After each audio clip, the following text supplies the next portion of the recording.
Hey everyone, this is the finale map of my campaign that I created, Cosmos Bridge. So for this one, I liked the look and feel of the second map, so I wanted to stick with that. Also, the fact that you've got this kind of pulse off the edge into the unknown or into the galaxy, sort of extra element of gameplay, which I quite like. So I thought I'd stick with that with the finale. And it plays a little bit of a role in the sort of battle that we get into. But now the question for the finale maps is whether really how much more map do you want to put at the beginning of the map before you actually get to finale area. I personally think or thought at the time, and still do for most finale maps, you should just get straight into it. And so well, first of all, we want to create a situation where aren't able to go back to the beginning. We don't want people to be able to go back to the safe room at the beginning, the airlock. So we have to create a one-way drop, which is what we've got here. So you're sort of dropping down into the gameplay area. It's pretty standard for these types of finale maps. As you can see, I'm still using the same asset set with the fairly basic cubes and floors and stuff, but once again, I quite like the effect.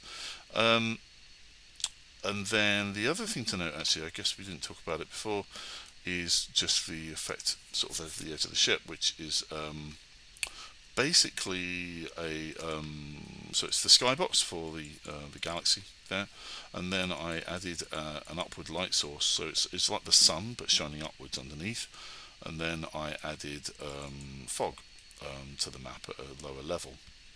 And to me, like, you can't ever look down and see it, but to me it always felt like there's a planet underneath that's kind of radiating like sort of the light from a planet, which I quite like the effect of. And yeah, and it sort of really lets you know when you're near the edge, and works pretty well. So as I say, unless you come all the way back here, you don't really have a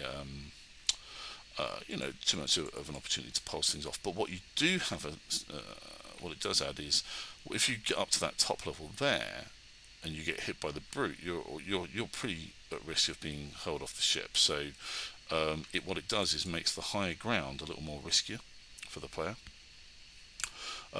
Now, layout-wise, I took a lot of inspiration from the finale of the first campaign of the official game. In this, I've got my jump pads here.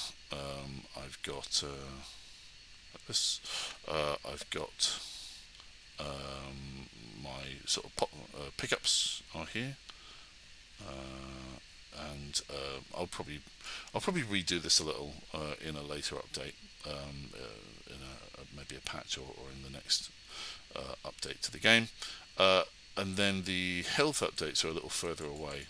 They are over here now, in on each of the side areas. So there's the health packs there, and there's sort of health boosters on the other one. So once again, given the huge spawns I was getting out of these shafts, I decided to use them again here.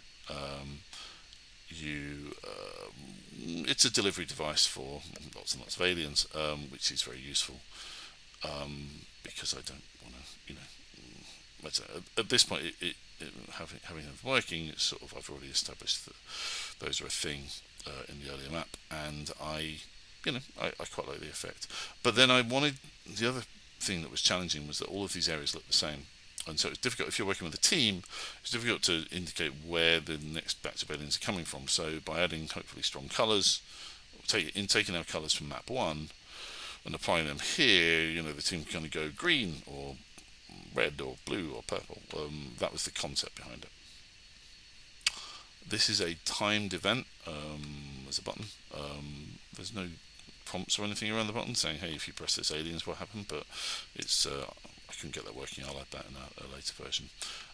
Also, there's a matter compiler. So these matter compilers are generated by the AI through the entire level, but in the finale area we put a final one here, and that's sort of so we stop all the spawning of this type of thing in this area, and then we actually say this must always be here, so that players have a final choice as to which perk they want, just before the finale. So I'm going to take criticality because that's a good one, and for those that don't know, basically these matter compilers pop up all the way through all the way through a campaign, and so by the time you get to the finale here, you should have a whole bunch of perks and a combination of different perks that you've chosen, which hopefully work well together for you to help you deal with this final sort of challenge. So I'm going to trigger this, and we'll see the sorts of spawns. I may not survive. I rarely do playing with bots. And also I'm just not very good at games in general, or this game in particular. You don't have to be if you want to build levels for it. Okay, so that's good. So we've got so it's still throwing specials at us in the finale, so that's something you've got to make room for. And we've got the Flasher here, who's unfortunately named if you're a kid from the 70s in Britain. He's a rascal, he really is. It sounds like we've got a grabber on the scene as well. There he is. I have been grabbed. But what we're looking for here is some really nice big sight lines so that you can see where your teammates are in trouble. You can help them. So I got quite a lot of guidance from Dorian on the Stray Bombay sort of level design team, who was able to really give us some guidance on things to think about in these finales. So lots of nice big sight lines to so that you can help your teammates out. Lots of not so many obstructions, keep areas nice and clear, which hopefully I'm doing here, so that you are able to move and strafe and strafe circle and things like that, especially with these tanks or brutes even, sorry. And so that's that. Now one thing I have done is put put a visual indicator of how long I have left, or how long players have left. However, those are kind of hard to spot, I think. So we may wipe here. I told you with bots, it's no good.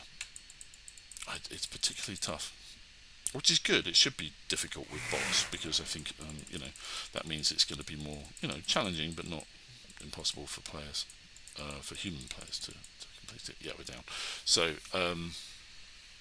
I'll take another quick look at some of the points of design, but pretty much that's most of the points I wanted to make. The finale itself is a timed event, and so the timings of that is like, how does the player team know how much time they have left? Now the Stray Bombay team added some really cool meters that they have that's got some variables that you can add, visual sort of time meters, which are on the wall over here. I'm probably being followed by about 20 aliens right now. There we go. And those are sitting either side of the button there. They are not particularly noticeable. I'm not sure how if they're any bigger in the actual official maps, but for some reason people are missing that those are there. But if I hit that button, these meters start to fill up, which you see, you get a little bit of a bright thing there, you see, and that's going to take, I can't remember the timing, it's about 5 minutes I think, or maybe less, to survive before the map finishes. But I really like them. I think they're great. I'm wondering if I can make them bigger, and I think there's also a way of making it pulse so it's more noticeable. I might turn that on, haven't I? Yeah, so it is pulsing, but even then people, because you're running around like crazy, they aren't able to see it. So I don't know whether I can enlarge it and maybe put it on this wall here. That might be something I do in the next sort of release for this. But yeah, that's pretty much about it. I guess looking at it, the other thing as well with finale areas, I've talked about it in design videos before, is down in the pit is the bad place to be. Up on the sort of highest level here is the good place to be. But if a brute spawns here and gets his hands on you, you could quite easily be thrown off the edge there. So yeah, something to be careful of as well. So I was quite happy with that, and that purely came out of happenstance. As we were playing, we realised that actually you're quite exposed to it, so I was quite happy with it and left it. But it just shows you that testing really does sort of help you develop these ideas. Anyway, hope that was useful. You can see I'm getting absolutely pummeled right now and covered in snot and getting beaten senseless, so I'm going to leave it there. Thanks a lot for listening.